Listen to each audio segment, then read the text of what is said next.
Welcome back, listeners. Thank you for stopping by. In our last story, Peter Rabbit realized that his unhappiness came from loneliness, and he set out to do something about it. So, let's find out what he does. Chapter 2.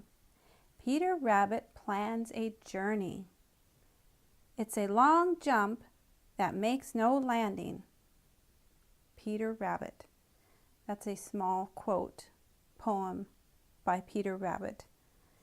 The trouble with me is that I'm lonesome, repeated Peter Rabbit as he sat in the dear old briar patch. Yes, sir, yes, ma'am, that's the only thing that's wrong with me. I'm just tired of myself, and that's why I've lost my appetite. And now that I know what's the matter, what am I going to do about it? If I were sure, absolutely sure, that Old Man Coyote meant what he said about our being friends, I'd start out this very minute to call on all my old friends. My, it seems an age since I visited the Smiling Pool and saw Grandfather Frog and Jerry Muskrat and Billy Mink and Little Joe Otter. Mr. Coyote sounded as if he really meant to leave me alone, but, well, perhaps he did mean it when he saw me sitting here safe among the brambles. But if I should meet him out in the open, he might change his mind.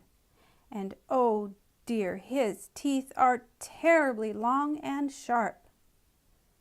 Peter sat a little longer, thinking and thinking. Then a bright idea popped into his head. He kicked up his heels. I'll do it, said he. I'll make a journey. That's what I'll do. I'll make a journey and see the great world. And he thought up another poem. By staying here and sitting still, I'm sure I'll simply grow quite ill. A change of scene is what I need, to be from all my trouble freed. Of course, if Peter had really stopped to think the matter over thoroughly, he would have known that running away from one kind of trouble is almost sure to lead to other troubles. But Peter is one of those who does his thinking afterward. Peter is what is called impulsive. That is, he does things and then thinks about them later, and often wishes he hadn't done them. So now, the minute the idea of making a journey popped in his head, he made up his mind that he would do it, and that was all there was to it. You see, Peter never looks ahead. If he could get rid of the trouble that bothered him now, which, you know, was nothing but lonesomeness, he wouldn't worry about the troubles he might get into later. Now, the minute Peter made up his mind to make a journey, he began to feel better. His lost appetite returned, and the first thing he did was eat a good meal of sweet clover. Let me see, said he as he filled his big tummy. I believe I'll visit the old pasture. It's a long way off, and I have never been there. But I've heard Sammy Jay say that it's a very wonderful place. And I don't believe it is any more dangerous than the Green Meadows and the Green Forest, now that Old Man Coyote and Reddy and Granny Fox are all living here. I'll start tonight, when I am sure that Old Man Coyote is nowhere around. And I won't tell a soul where I'm going. So Peter settled himself and tried to sleep the long day away. But his mind was so full of the long journey he was going to make that he couldn't sleep much.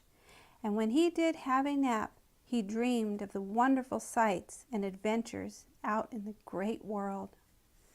At last he saw jolly, round, red Mr. Sun drop down to his bed behind the purple hills. Old Mother West Wind came hurrying back from her day's work and gathered her children, the Merry Little Breezes, into her big bag, and then she too started for her home behind the purple hills. A little star came out and winked at Peter, and then way over on the edge of the Green Forest he heard Old Man Coyote laugh. Peter grinned. That was what he had been waiting for, since it meant that Old Man Coyote was so far away that there was nothing to fear from him.